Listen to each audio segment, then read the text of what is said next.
What it do, y'all? It's your boy E2 Blue coming back at you again. One time for the one time. On this hump day, on this Cinco de Mayo Wednesday.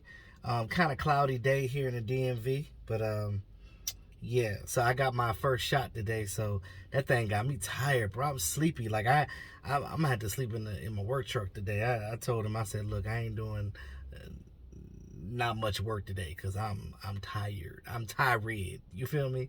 But anyway, so news came out today. The Cowboys are releasing defensive tackle Antwaun Woods. Now, I'm a little shocked by it because he literally just signed his tender, what, last week, like right before the draft or something like that.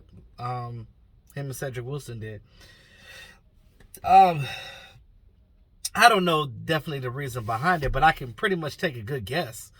And it could be a couple of reasons. I know that a lot of these teams are salary dumping because, a lot of teams this year had a lot of draft picks. And I think Vikings are a team that had a lot of draft picks this year. They had a lot of them.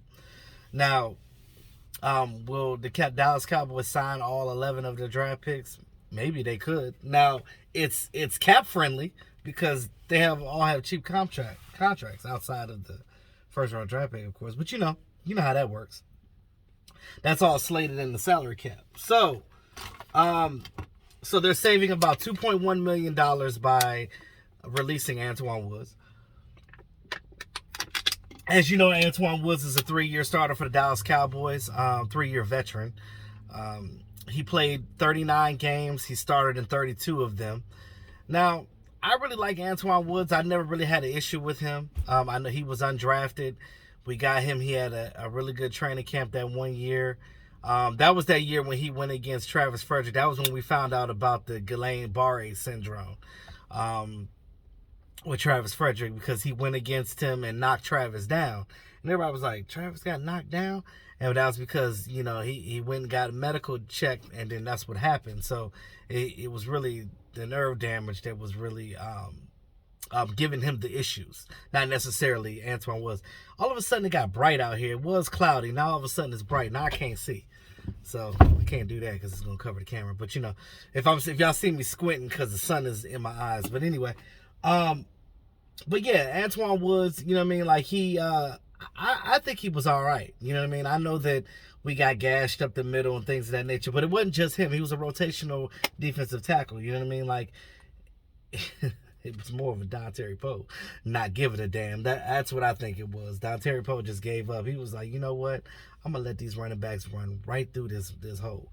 Because Don Terry Poe ain't on no other team. He might as well retire at this point. I think he just kind of gave up on football altogether. But I like the Antwaun Woods, man. He was like the George Teague of the team. Like when I mean like George Teague, he definitely fought for the star.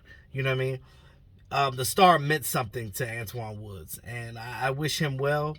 Whatever team picks him up, hopefully, they use him right. But I didn't think he was a bad player. He was pretty good for an undrafted guy. You know what I mean? Like he was solid. That's what I could say about him.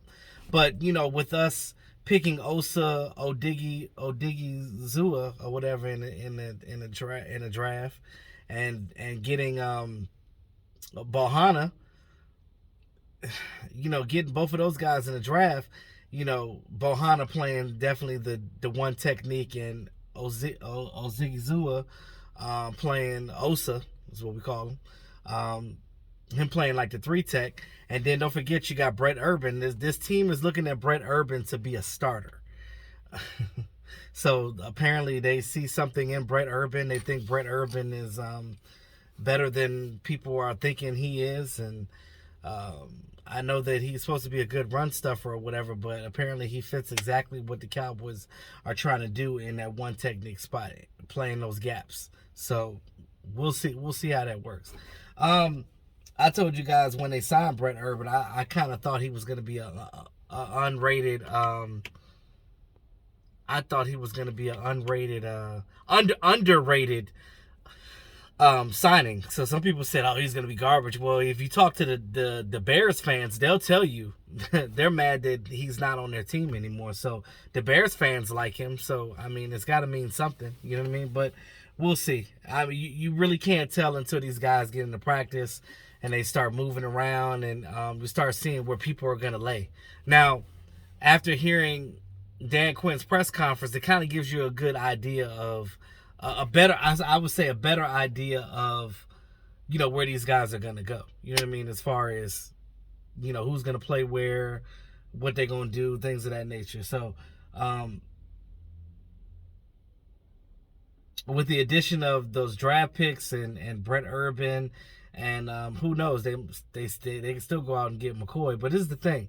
They're over the 90-man roster right now. So they're probably going to be dumping a lot of you're going to see some more cuts coming down the line because they're over the 90-man roster right now.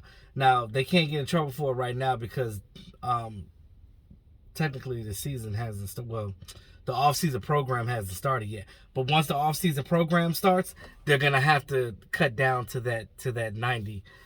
So we'll see who stays and who goes. And they also cut Savion Smith too, the cornerback. Now, Savion, I think he was one of the guys that opted out last year. I understand you opted out for COVID and stuff like that, but when you're a guy that's on a bubble like that, I don't think you should opt out because I feel like, you might as well play because the team needs to see what you can do. Because it could be a situation like now where you can be on that bubble and they need to cut somebody and they don't want to cut certain players. You're going to be on that bubble because, again, they didn't see you play the previous year. So, they can't really count on that because they don't know what they're getting as, think about it. You don't know how that player is going to be or what they're going to do. You know what I'm saying? Like, Savion Smith hasn't done anything for the Dallas Cowboys because, like I said, he opted out. So, what can you do? Him and the Maurice candidate. So, I don't know. But we never got to see him on the field to do anything. So, it's just, it is what it is. But again, with the cornerbacks that we drafted as well, they're very high on the guys that we drafted. They like what they see with Joseph. They like the right guy. They like